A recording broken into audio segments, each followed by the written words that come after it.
Bienvenido a una respuesta razonada, respuestas bíblicas a un mundo postmoderno. Soy el Dr. Regino Ramos Jr. Gracias por estar conmigo en esta edición. En esta edición estaremos discutiendo la evidencia de la resurrección de Jesús. ¿Es realidad o es ficción? Hubo un tiempo, quizás hace 40, 50 años, en que la resurrección de Jesús era indiscutible. Era la piedra angular de la fe cristiana y las normas sociales. Nadie se atrevería a presentar a Jesús bajo otra luz que la del Hijo de Dios. La Pascua se trataba de la resurrección, no de un conejo y ropa nueva. Estamos viviendo en tiempos diferentes, que ahora exigen que presentemos una apologética de la resurrección.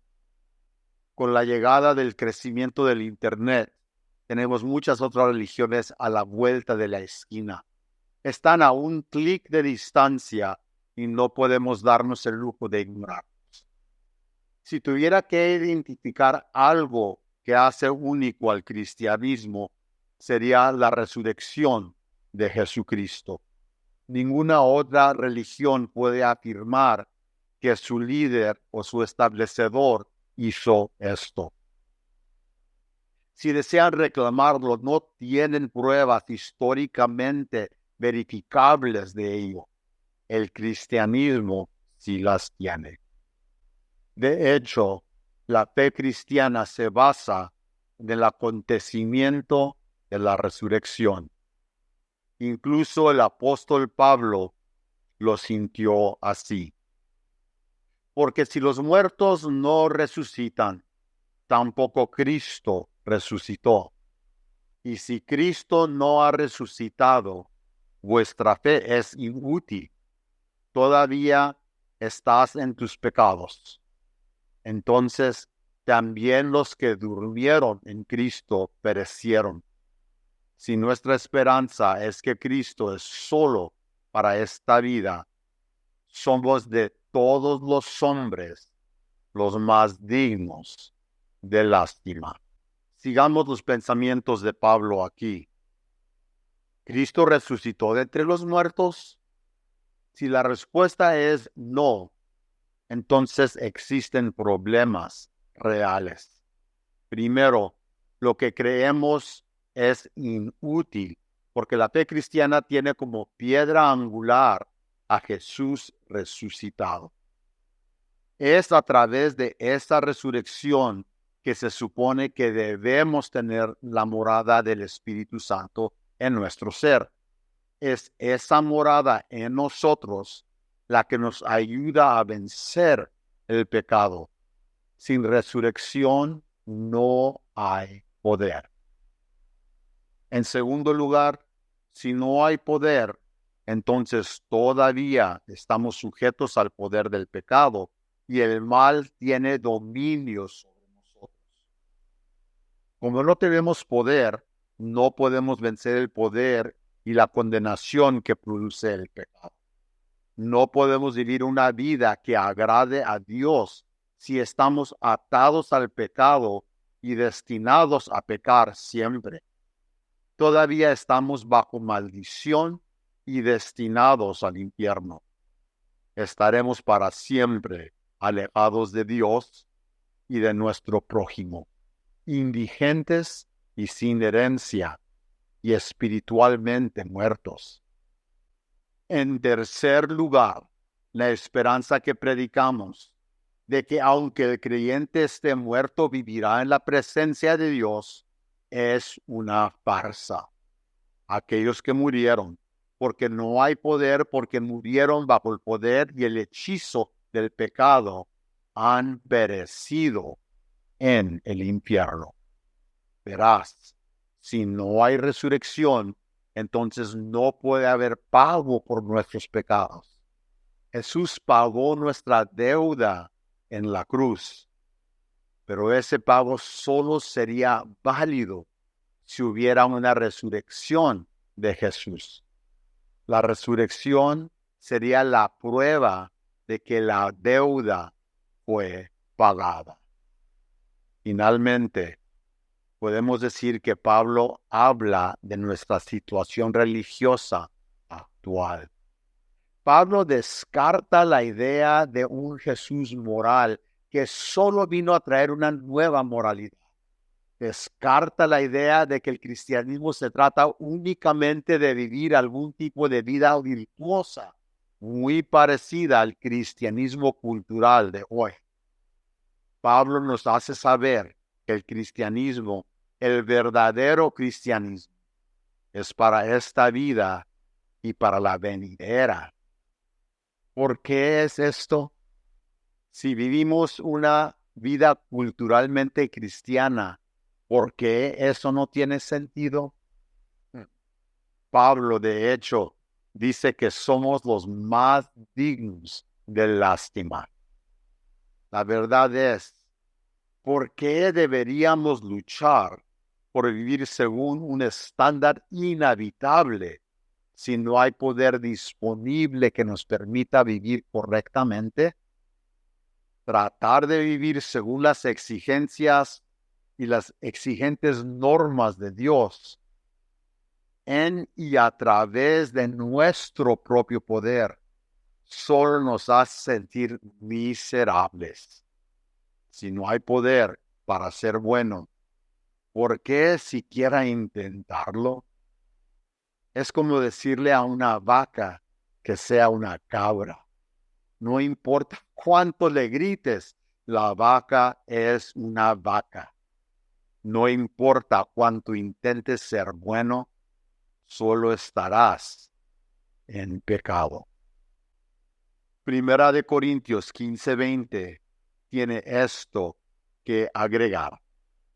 Pero en realidad, Cristo ha resucitado de entre los muertos, primicias de los que durmieron. Me encantan las palabras iniciales del griego que dice de nun. Según Mounce, de se puede traducir como sin embargo o además. Aporta distinción a lo dicho antes. De hecho, sería mejor expresarlo con la frase por otro lado. Prepara al lector para lo contrario de lo que vino antes. Nun es un verbo enfático. Es una forma más fuerte de la palabra ahora. Podrías traducir la parte inicial de este versículo de esta manera. Ahora, en este mismo momento y por el otro lado, para reemplazar la frase, pero en realidad. Esto es más interpretativo, pero te haces una idea. Pablo está descartando la idea de que Jesús no resucitó de entre los muertos. Disculpe la palabrería y la mala gramática aquí, pero en el momento en que Pablo escribió esta frase, dejó absolutamente claro que Jesucristo realmente había resucitado. No había duda de que había ocurrido este evento. Entonces, la resurrección es lo que hace que el cristianismo funcione. La pregunta es, ¿podemos demostrar que realmente ocurrió? ¿O solo vive en el dominio de fe mística o de una historia religiosa, el Geschichte en alemán? Este tema requiere una discusión extensa y complicada. Sin embargo, este no es el propósito de esta introducción. Haremos algunas suposiciones y luego hablaremos en términos generales ofreciendo algunas evidencias que, llegados a este punto, podrían resultar útiles. La primera suposición. Supongamos en este momento que los evangelios son auténticos y confiables. Este tema se tratará más adelante en otro video. Auténtico significa que la persona que lo escribió realmente lo escribió.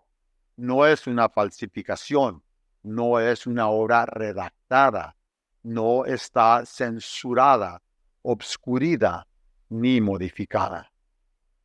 Fiable o confiables significa que lo que registran es cierto, corresponde a la realidad. Se puede confiar en que transmiten la verdad. Se puede confiar en lo que dicen y abordan. La segunda suposición, que ellos, los evangelios, son documentos históricos. Cuentan con precisión los acontecimientos que sucedieron. Fueron escritos por testigos presenciales oculares o fueron contados a los escritores por testigos presenciales como testimonio de acontecimientos. Esto fue para la posteridad. Estos documentos fueron escritos durante una época en la que había muchos testigos aún vivos que podían confirmar la veracidad. Un caso sólido a favor de la veracidad es que no hay registros escritos en contra de que sean ciertos. Hay escritos que confirman lo que dicen los evangelios. Tercera suposición, que hay un Dios y que este Dios se preocupa y está involucrado en el universo. Este Dios es el Dios de la Biblia, el Dios de Abraham, de Isaac, de Jacob, el Dios presentado en el Nuevo Testamento. Pero si usted duda de estos dioses, vea el tratamiento de la existencia de un Dios. En los videos, el argumento cosmológico y en el video, el argumento teleológico. Ambos están en este canal de YouTube. Estos dos preparan el escenario y exigen que haya un Dios, un ser supremo que creó el universo. Nos aferramos a que Dios es el Padre, el Hijo, Jesucristo y el Espíritu Santo.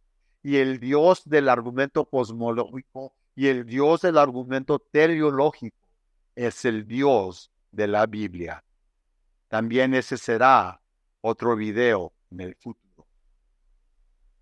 Vamos a tratar los evangelios como documentos históricos y ver qué dicen. Hay muchos lugares por los que podríamos comenzar, pero para nuestra discusión comenzaremos con la última cena. Esto se encuentra en Mateo 26, del 26 al 29, en Marcos 14, 22 al 25, en Lucas 22, del 17 al 20, y en Primera de Corintios 11, del 23 al 26. La esencia, vemos a Jesús partiendo el pan con sus discípulos y compartiendo con ellos una profecía, que así como se partiría el pan, se partiría su cuerpo. Así también como bebían el vino, simbolizaba que su sangre sería derramada por muchos para el perdón de sus pecados y como sello del nuevo pacto entre Dios y el hombre. Jesús no estaba siendo metafórico ni simbólico cuando habló de su cuerpo y su sangre. Se refería a un evento que realmente sucedería. Fue un aviso para sus seguidores. En realidad, fue un evento espacio-temporal, no una ilusión.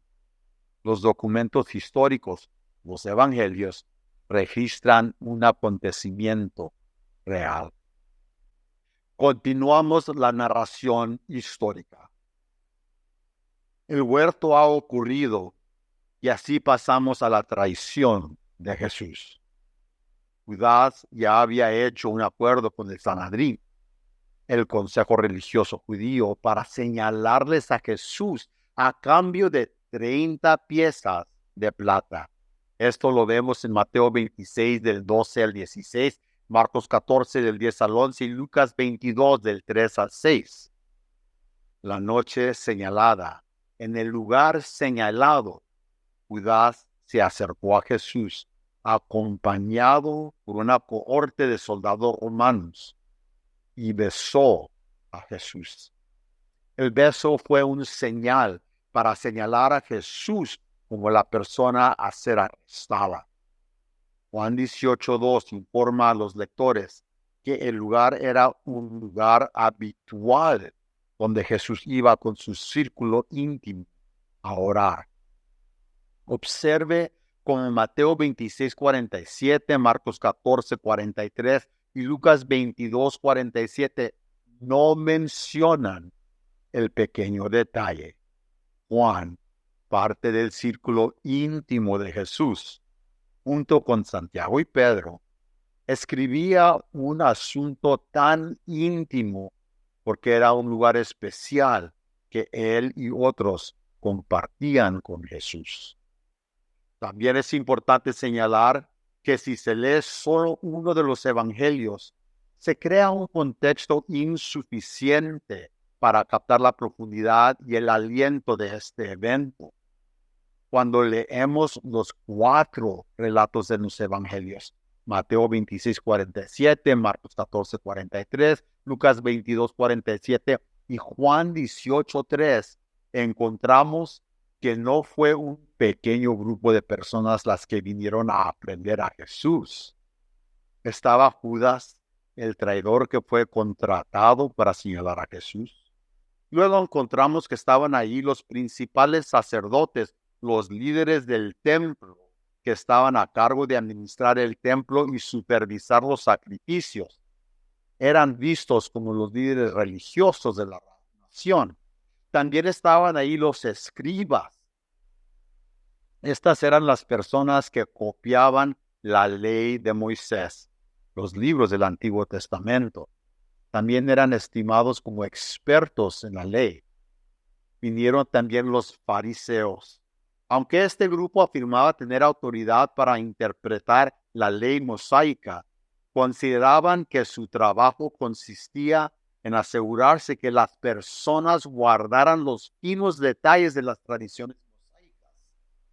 Luego estaban los llamados ancianos del pueblo. Estos podrían haber sido líderes de familias importantes o parte del consejo de ancianos que formaba el consejo del Sanedrín de Jerusalén. En cualquier caso, se trataba de personas muy importantes que ostentaban poder religioso y poder político. Finalmente, Juan es el único que menciona la cohorte romana. Note lo que dice lo siguiente acerca de este cohorte. Esto se lo debo a Edward A. Bloom en su exposición del libro de Juan. Él dice: los soldados, los oficiales de los principales sacerdotes y los fariseos se unieron en su hostilidad hacia Jesús. El destacamento de soldados romanos era una cohorte, speirán, 10ª parte de una legión, que aquí incluye alrededor de 600 hombres. Probablemente se les ordenó capturar a este insurrecto que decía ser una especie de rey.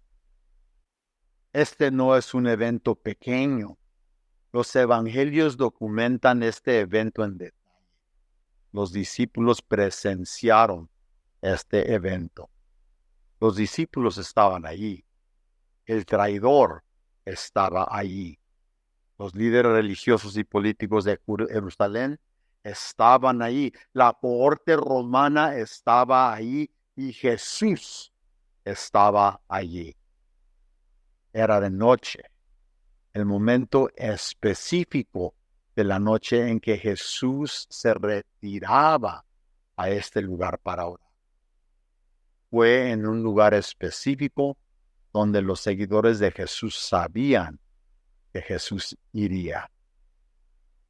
Consideremos este evento previo a la crucifixión que presenta a Jesús como el yo soy.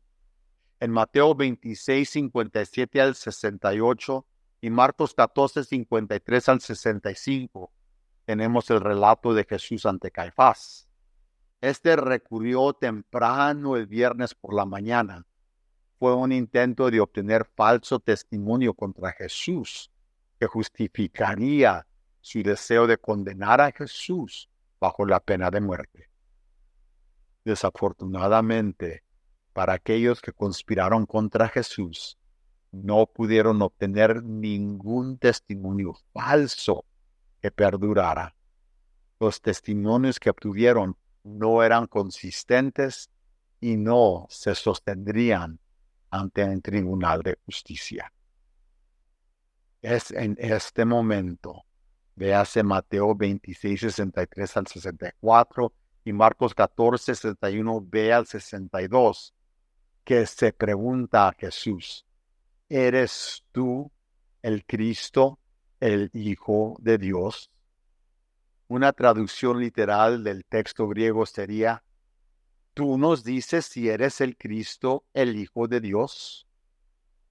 Le preguntan a Jesús si Él es el Cristo, el ungido, el Mesías de la profecía del Antiguo Testamento. Note también que el artículo definido se usa para hacer una distinción clara de que estaban hablando de un Dios muy específico, de Jehová, del Dios del Antiguo Testamento.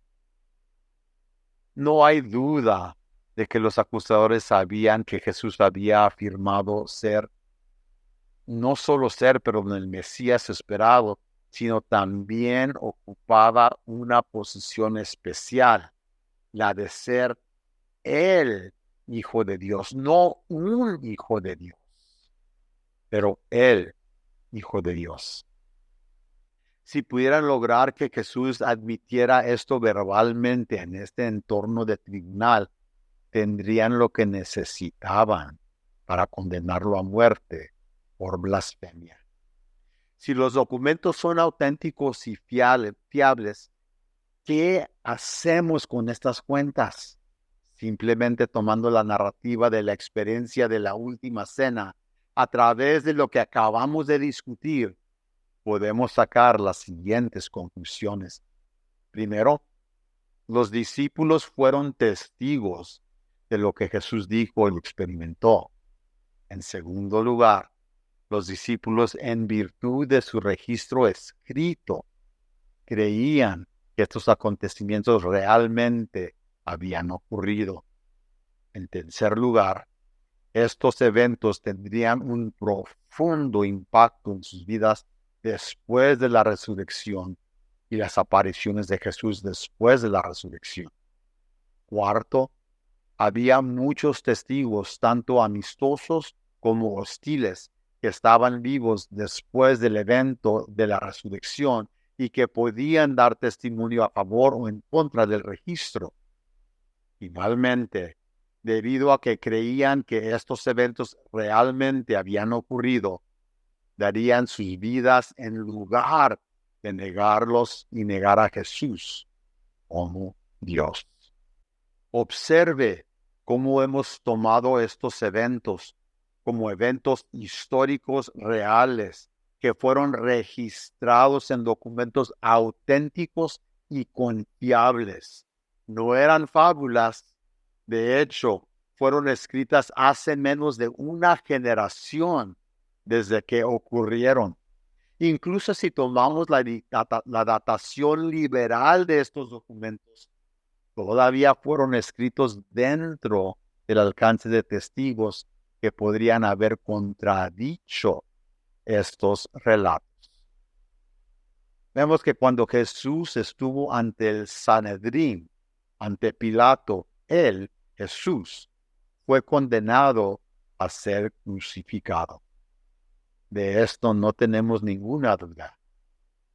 Avancemos rápidamente más allá de la resurrección hasta las apariciones de Jesús después de la resurrección.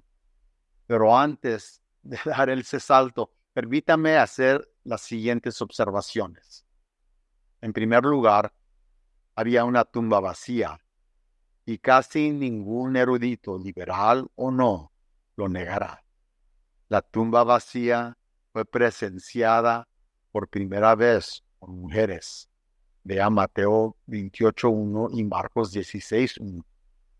Si los evangelios fueran falsificados, seguramente, debido a razones culturales, no tendrían mujeres como los primeros testigos de la resurrección y la tumba vacía. El renombrado estudioso de la resurrección, el doctor Gary R. Habermas, escribió lo siguiente sobre el informe de las mujeres en la tumba. El argumento más mencionado en apoyo de los relatos de los evangelios es el acuerdo unánime de las mujeres que fueron las primeras testigas de la tumba vacía. Si bien no es estrictamente cierto que las mujeres se les prohibiera testificar en un tribunal de justicia, era evidente que existía un fuerte prejuicio contra el uso del testimonio femenino para asuntos importantes. A pesar de esta postura común, los relatos de los evangelios insisten en su proclamación que las mujeres fueron las testigos estelares de la tumba vacía. Pero, ¿por qué estos escritores deberían resaltar el testimonio femenino a menos que ellas fueron realmente las primeras en descubrir este hecho? Hacerlo sería debilitar considerablemente su caso a los ojos de la mayoría de los oyentes. Dada esta situación, en la Palestina del primer siglo, solo podemos concluir que los autores de los evangelios estaban claramente convencidos de que las mujeres habían descubierto la tumba vacía. Estaban más interesados en informar a la verdad que evitar las críticas. Este argumento es ampliamente reconocido y pocos estudiosos lo han cuestionado, lo que demuestra su solidez. Segundo, las mujeres inmediatamente informaron que la tumba estaba vacía a los 11 discípulos y a todos los que estaban con ellos. Véase Lucas 24 del 9 al 10 y Juan 20 del 2 al 10. La mayoría de las personas con las que hablaron no creyeron a las mujeres. Nuevamente, si se trataba de un relato falso que quería hacer que Jesús apareciera como Dios, entonces, ¿por qué los escritores de los evangelios informarían que la mayoría de las personas no creyeron en él? Pedro y Juan corrieron al sepulcro para verlo por sí mismo. El lugar de la sepultura de Jesús era fácilmente conocido. Cuando llegaron allí, encontraron la tumba y no encontraron ningún cuerpo dentro. Sin embargo, ellos no tuvieron el encuentro cara a cara con el ángel que tuvieron las mujeres, por lo que Juan informa que los discípulos no entendieron las escrituras acerca de estos eventos, que es necesario que resucite de entre los muertos. Entonces los discípulos se fueron otra vez a sus casas, nos dice Juan. Una vez más, se trata de un hecho embarazoso que podría provocar una pérdida de credibilidad. Esto no es algo que un registro o que alguien registraría si intentaría crear una leyenda. Los documentos históricos registran estas 12 apariciones de Jesús después de la resurrección. Número 1, a María Magdalena, en Juan 20 del 11 al 17. A la otra María y a Salomé, en Mateo 28 del 9 al 10 y Marcos 16:1. A Simón Pedro, Lucas 24, 34. A 2 seguidores que caminaban de Jerusalén a Emaús, en Lucas 24 del 13 al 32. Un discípulo se llama Cleofas y el otro no tiene nombre. Lucas 24, 18. A 10 de los discípulos, menos Tomás, en Lucas 24, 33 al 49. Número 6. A los 11 apóstoles, una semana después, en una casa en Jerusalén. Incluido ahora está Tomás, en Juan 20 del 26 al 30. Número 7. Juan escribe acerca de 7 discípulos pescando durante un viaje de pesca nocturno en el mar de Galilea. Simón Pedro, Tomás, Natanael, Santiago y Juan, los 2 hijos de Zebedeo, y otros 2 discípulos, en Juan 21, del 1 al 14. Jesús se reunió con 11 discípulos en Galilea, Mateo 28, del 16 al 20. Número 9, Pablo señala que 500 personas vieron a Jesús en una vez. Muchos de ellos todavía estaban vivos cuando escribió Pablo a los Corintios. Primera de Corintios 15:6. Muchos estudiosos sostienen que fue entonces cuando Jesús se apareció a los 11 discípulos en Galilea. Número 10. Pablo registra que Jesús se apareció a Santiago, el hermano de Jesús. Primera de Corintios 15:7. A 11 discípulos. Hechos registra la ascensión de Jesús 40 días después de la resurrección. Hechos 1 del 4 al 9. Finalmente, número 12, se apareció a Pablo, entonces Saulo, en el camino a Damasco, en Hechos capítulo 9. Josh McDowell y Sean McDowell tienen esto que decir. Pocos eruditos hoy dudan de que los discípulos al menos creyeron que habían visto a Jesús resucitado. Reginald Fuller ha afirmado audazmente que unas pocas semanas después de la crucifixión, los discípulos de Jesús llegaron a creer que este es uno de los hechos indiscutibles de la historia. ¿Qué hizo que los discípulos tuvieran esta creencia? Desde el inicio de la iglesia se afirmó que Jesús se apareció personalmente a sus seguidores. Entonces, ¿qué tenemos hasta ahora? Primero, tenemos documentos que nos dicen que fue sentenciado a la muerte por crucifixión. En segundo lugar, tenemos el proceso judicial que condenó a Jesús. En tercer lugar, tenemos registros de que esto se llevó a cabo. En cuarto lugar, tenemos al menos 12 casos registrados en que se apareció Jesús a gente, un Jesús resucitado. La mayoría de estas apariciones ocurrieron dentro de un periodo de 40 días después de la resurrección. Ocurrieron dentro de habitaciones cerradas con llave, en una casa al aire libre, en el camino a una ciudad, en un monte junto al mar, a caballo hacia una ciudad, etc. Ocurrieron a diferentes grupos de personas en diferentes momentos del día y de noche.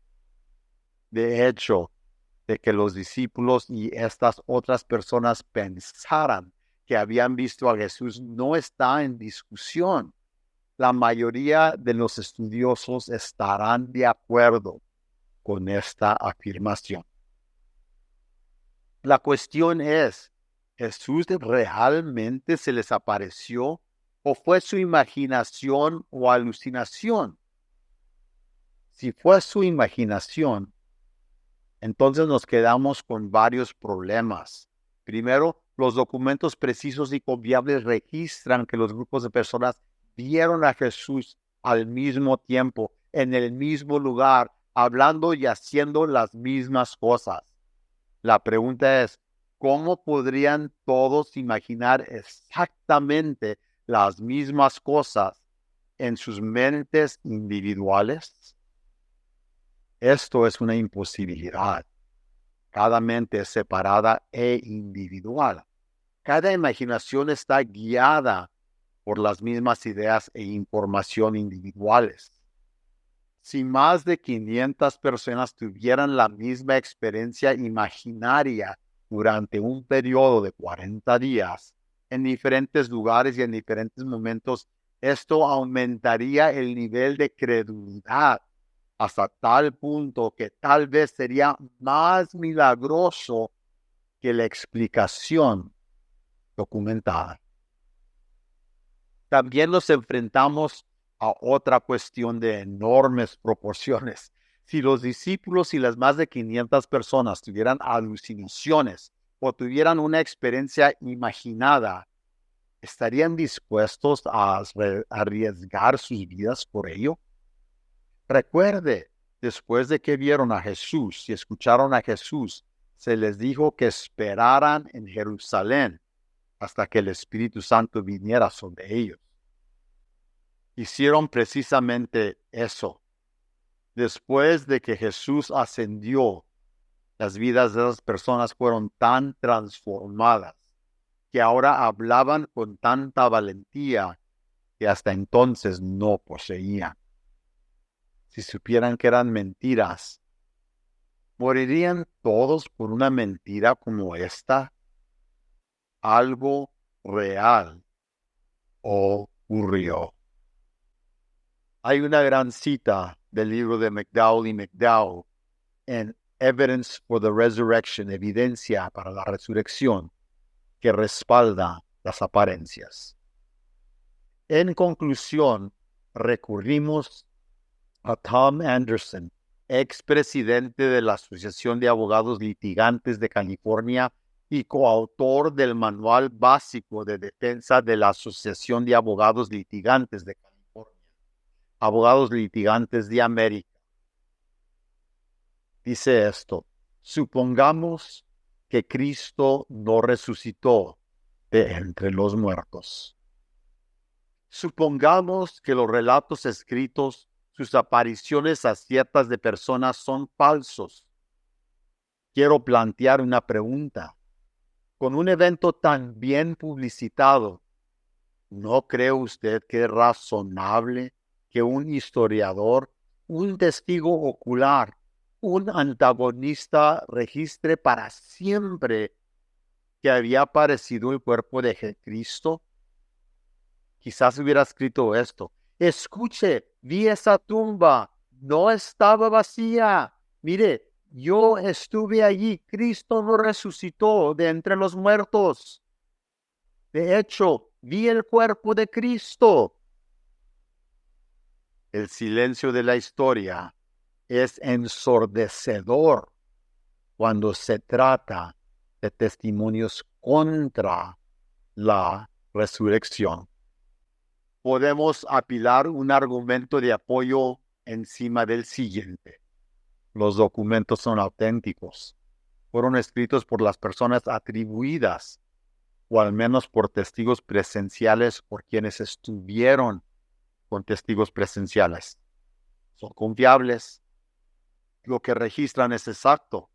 Hay un aire de verdad en la forma que se presentan los datos. Registran lo bueno, lo malo y lo feo. Esto significa que se puede confiar en los evangelios cuando trata de personas, lugares, acontecimientos, lo que la gente creía y lo que hacía, etc. Tiene el peso de documentos históricos. Los documentos tratan de la muerte y resurrección de Jesús. Proporciona información que defiende a Jesús de las herejías que surgieron al presentar a Jesús como plenamente hombre y plenamente Dios. Considere el hecho de que los escritores creían esto. Mantenían la creencia en la encarnación del Mesías, el Hijo de Dios. Los documentos también registran de la manera precisa y confiable que Jesús fue claro acerca del hecho de que Él era Jehová y que Él era el yo soy del Antiguo Testamento, Éxodo 3:18, que era Él quien está a la diestra del Padre. Él es el divino Hijo de Dios. Él es Jehová. Jesús fue claro. Ve el incidente de la última cena, que sufriría y moriría, pero que también resucitaría de entre los muertos. Fue entregado en una tumba y encerrado allí. Un grupo de mujeres y luego Pedro y Juan presenciaron que la tumba estaba vacía. La tumba era un lugar muy conocido. Fue fácil verificar si estuvo vacía o no. El registro indica que estaba vacía. También tenemos registros auténticos y confiables de más de 500 que afirmaron haber experimentado a Jesús vivo. Fueron testigos oculares de Cristo resucitado. También hemos determinado que esto no fue una aparición imaginaria o alucinación, sino que estas personas creyeron que realmente habían visto a Jesús. Nos queda concluir que vieron a Jesús, o al menos creyeron que era real. La prueba de ello es que murieron por lo que creían. En este punto debemos dar un paso atrás y considerar lo que C.S. Lewis dijo y que fue ilustrado más tarde por Josh McDowell. Esto nos hace considerar, ¿o las afirmaciones de Jesús eran verdaderas o eran falsas? Estas son las dos únicas opciones que tenemos. No podemos eludir la cuestión. Me presentaron este diagrama que quiero compartir con ustedes hace más de 40 años y todavía mantiene hoy. Jesús afirma ser Dios. Hay dos opciones, sea falso o sea cierto.